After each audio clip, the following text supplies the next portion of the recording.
விசுவாசம் தணிந்து சத்தியத்தை விட்டுவிட்டு மனுஷனுடைய கற்பனைகளுக்கு கீழ்ப்படிந்து வாழ்றாங்க பாருங்க. ஒரு மனிதர்கள் அவிசுவாசமான வாழ்வு வாழ்றாங்க பாருங்க.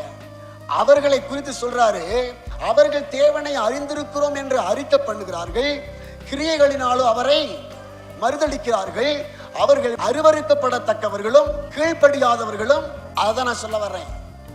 நற்கிரிகள் செய்ய ஆகாதவர்கள் என்ன அர்த்தம்? நற்கிரிகள் செய்ய தகுதியே இல்லாதவர்கள். அப்புறம் நாம அசுத்தமான வாழ்க்கை வாழ்ந்து கொண்டு, சத்தியம் இல்லாத ஒரு வாழ்க்கை வாழ்ந்து கொண்டு, கிறிஸ்துவுக்கு எதிரான ஒரு வாழ்க்கை வாழ்ந்து கொண்டு, நானும் தானம் தர்மம் செய்கிறேன், நானும் உதவி செய்கிறேன் அப்படின்னு செய்யறாங்க பாருங்க.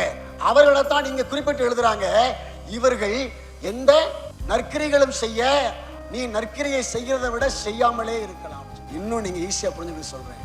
ஒரு விபச்சார ஸ்திரீ, நல்லா தெரியுது, ஊரறிய அவங்க எப்படிதான் சம்பாதிக்கிறாங்கன்னு தெரியுது. விபச்சாரம் பண்ணுதான், ஒரு பாவம் பண்ணுதான் சம்பாதிக்கிறாங்கன்னு தெரியுது. ஆனா இவங்க ஒரு 10 ஏழைகளுக்கு என்ன செய்யறாங்க? உதவி செய்யறாங்கன்னு வச்சுக்கிறீங்களேன். அதை தான் குறிப்பிட்டு எழுதுறாரு. நீ நற்கிரியை செய்வதற்கு ஆகாத ஒரு ஆளு, நீ நற்கிரியை செய்யக்கூடாது. அதுக்காக தான் நற்கிரியை செய்கிறவர்கள், நீங்க நற்கிரியை செய்கிறதுக்கு முன்னாடி முதல்ல உங்களுடைய வாழ்க்கையை என்ன செய்யணும்? உங்களுடைய விசுவாசத்தை முதல்ல நீங்க சரிப்படுத்த வேண்டும். உங்க விசுவாசத்திலே நீங்க முதல்ல உறுதியாக நிற்கணும். இயேசுவின் மீது நான் கொண்ட விசுவாசம் என்ன? பாவம் இல்லாத பரிசுத்த வாழ்க்கை வாழும்படிக்கு தான் இயேசு கிறிஸ்துவை நான் ஏற்றுக்கொண்டேன்.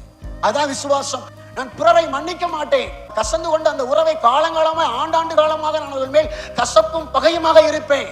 ஆனா என்ன செய்வேன்? ஏழைகளுக்கு இவர்களை தான் ஆண்டவன் குறிப்பிடுகிறார். எந்த நற்கிரியும் செய்ய இவர்கள் விசுவாசத்திலே வியாதி உள்ளவர்கள். ஏன்?